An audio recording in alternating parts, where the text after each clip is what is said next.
Thermal stress and thermal expansion. If you don't pay enough attention to these phenomena, you may confront with some disasters like these images. These have happened because the engineers forget about the importance of thermal expansion. So stay tuned to the end of this video to see how it works. Hello everybody, I'm Vahid Shahrani from lessonsforcivil.com, and in this video I want to explain about thermal stress and thermal expansion. In simple words, when temperature increases, the material is going to expand. For example, the length of this bar is going to increase because of heating. Let's make it as simple as possible. Heating causes expansion. As engineers, we need to quantify everything. So the question is, how large the thermal expansion is going to be? Well, the amount of thermal expansion is actually a function of three different parameters. The amount of change in temperature, the initial length of the object, and the material itself. Linear expansion coefficient is a parameter that helps us to account for the effect of material specifications. This coefficient has been measured for each material, so you can find its amount in most of engineering books. Okay, let's give you an example to clarify this formula. Here we have a steel structure. A 6-meter aluminum beam has been installed in 20 degrees Celsius.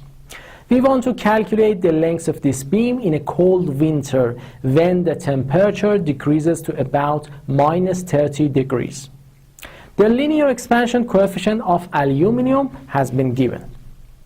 So if you put the amount of these parameters in the formula, the linear expansion of the beam is calculated equal to about 7 millimeters.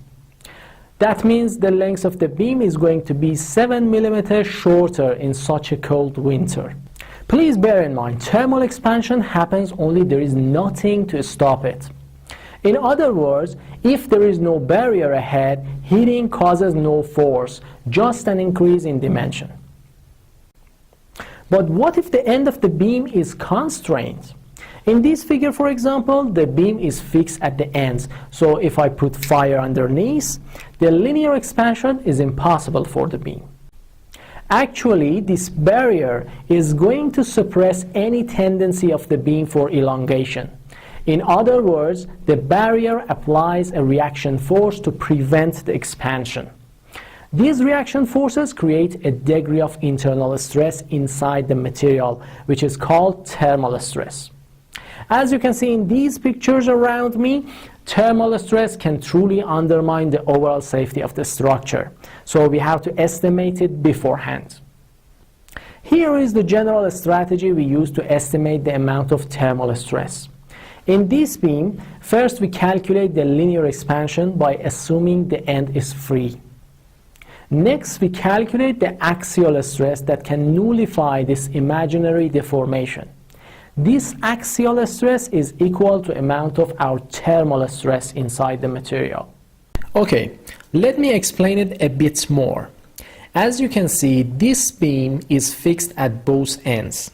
But if it wasn't, the heating would have caused an elongation equal to this formula, right? But now, in this case, we have two reactional forces that suppress the expansion of the beam. The second formula here is the amount of axial deformation caused by reactional forces. To nullify the expansion of the beam, these amounts must be equal in quantity. So if we set them equal together, we can finally obtain an equation to estimate the amount of thermal stresses. Okay, I suppose the best part of this tutorial is the homework assignment, where you can learn by making mistakes. So do not hesitate to download the PDF version of this question in the box below and send your answers to lessonsforcivil.com to be corrected by our team of professionals. Again and again, I want to focus. We are really interested in your feedbacks, so you can like, share, and put a comment to help us to grow our online community. In the next lesson, I will talk about bending moments. Until then, take care.